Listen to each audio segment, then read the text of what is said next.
Hey, what is up? What's going on, guys? Happy Thursday. Hopefully, everybody had a pretty good week so far. One more day, and then we got the holiday weekend. Thank God. I'm kind of ready for that. Yeah. What are we going to talk about today? Yeah. Riding in areas to ride. A lot of people I see it all the time, looking for places to ride and to get their dual sports out, and they ride them all the time in town, and they go to the store or just through neighborhoods or whatever, and that's a lot of fun.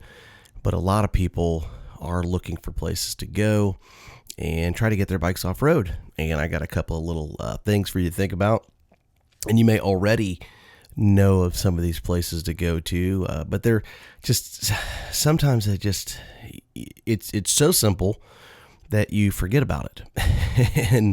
and these are a couple things that you can do to find places to potentially get your dual sport into the dirt if you are looking for places to ride. And it doesn't even matter if you live in the city. Like I said, I live in Dallas, Fort Worth, Texas.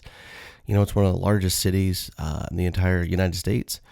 Super busy, super crazy, but there is dirt here, I mean, it's not right around the corner, but it's close enough that if you want to go ride, you can go get into it. So, but a lot of this stuff is literally, it's like right in your backyard, and you can definitely do it.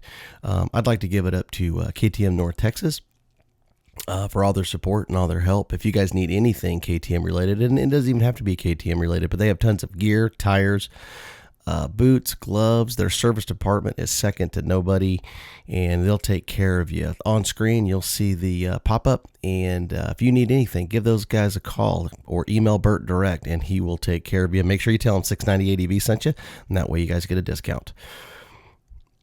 Places to ride close to home, and a lot of states have these. I mean, they just have them, and they're mainly for a lot of the MX riders and the dirt bikes, the trail bikes. If you get on Google for where you live and type in OHV parks, and if you don't know about OHV parks are everywhere. If you're not fortunate enough to live in Colorado or Arizona, Utah, the Mecca places that everybody talks about for dual sporting, OHV parks are fantastic because they're cut trail systems, and a lot of guys go there and ride them on their dirt bikes, and they can be a lot of fun. Some of them can actually be pretty technical and pretty crazy, but they are really pretty cool. They don't cost a whole lot here in the state of Texas. You just have to get an OHV sticker. I think it's like $7 a year. And you just slap that on your front fork or anywhere the ranger can see it. And you're legal and you're good to go. And it allows you to ride your bike on any OHV park in the state of Texas. That little sticker is just to help maintain the park and stuff like that. So it's relatively pretty cheap, and it's actually pretty cool. So I don't know what you guys do to get off into the trail. In some places that you just live in the backwoods, you just go wherever you want to go anyway. But a lot of areas are restricted because just the land, you just can't get off road. It just is what it is. It's all spoken for, and there's just nothing that you can do. So you have to either find a place to go ride or have a buddy that has a farm or something where you can actually get out and go get some dirt. Sorry, I love coffee, especially in the morning. But so OHV parks are a great thing to do, and they're really kind of cool because around here, I have a bunch of them. They're all over the place. I mean, there's probably within an hour, God, maybe 5 or 6, might even be more than that. All you Texas boys, you'll know down in the comment. Put down how many OHV parks are down there in the Dallas-Fort Worth area, because if you do the big circle, around us, I mean, it's quite a bit, all the way up to the Red River by Oklahoma, and all the way down past, just north of Waco and all that stuff, but not just here in Texas, just everywhere. If you research OHV, and there is a website, I'm going to try to put it down in the description, or I'll have a pop-up up there that will tell you. I think it's like ohvparks.com. And man, you just put in what state you live in, and it just lists them, and it tells you what the park fees are and everything like that.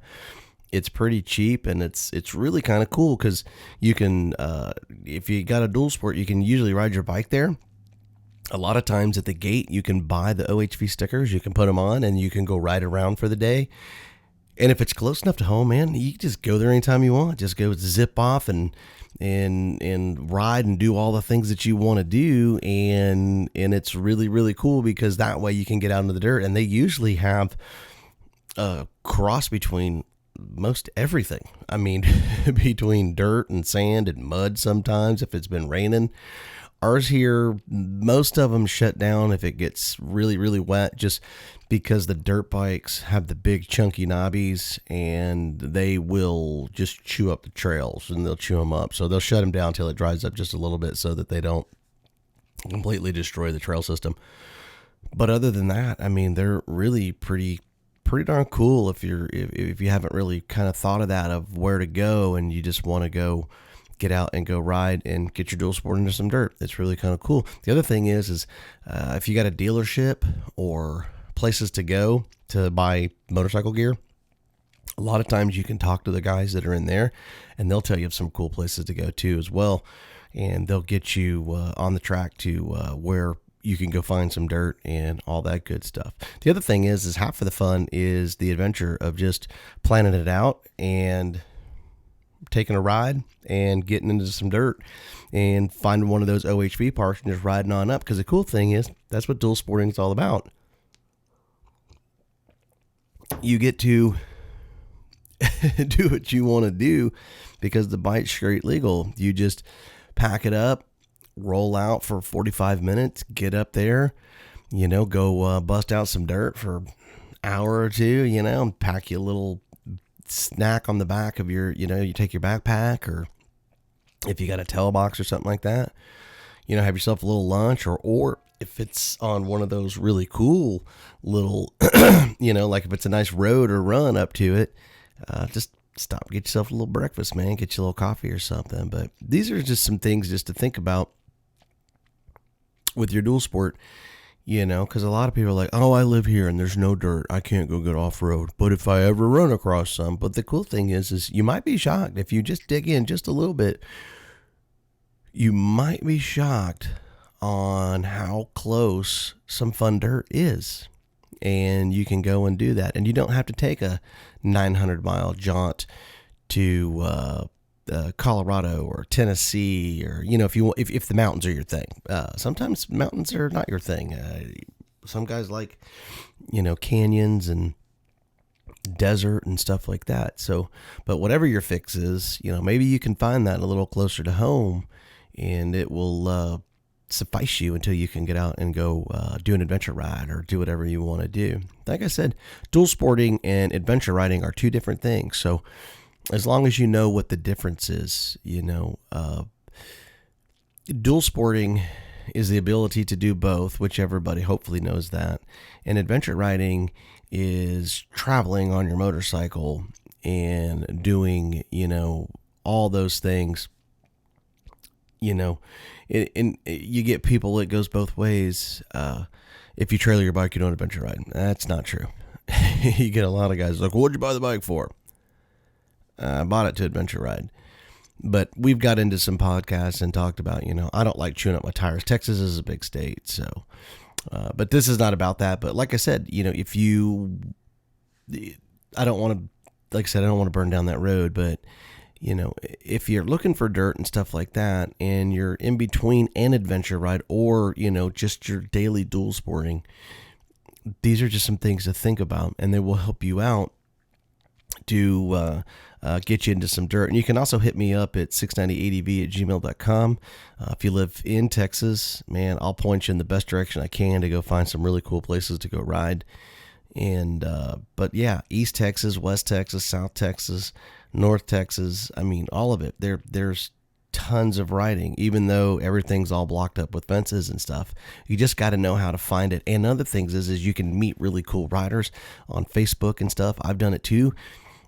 They've got their secret places, man, and sometimes they'll take you out for a ride, and that's really kind of cool. So, but yeah, getting out and finding dirt in a dual sport when you live in a city or something like that, it's possible. It's there. You just got to be willing to put a little time and a little effort into it, and you can find it. It's there. I promise you. It's there.